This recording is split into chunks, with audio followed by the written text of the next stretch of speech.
বন্ধুরা, আজকে আমি বানাবো চিকেন কষা। তার জন্য আমি নিয়ে নিয়েছি এই যে আলুটা আমি ভাজতে বসিয়ে দিয়েছি। আর এখানে নিয়ে নিয়েছি গোটা জিরে, এইটুকু গোটা জিরে দিয়েছি।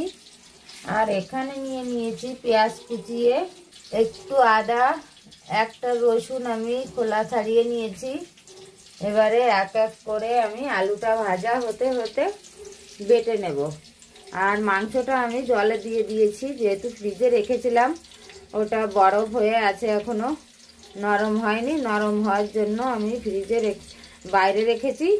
এটা এবার আমি বাটতে বাটতে নরম হয়ে যাবে, তারপর আমি মশলাটা দিয়ে একবারে সুন্দর করে মেখে নেব। আলুটা ওদিকে আমার ভাজা হয়ে যাক। আলুগুলো আমার সুন্দর লাল লাল করে ভাজা হয়ে গেছে। তো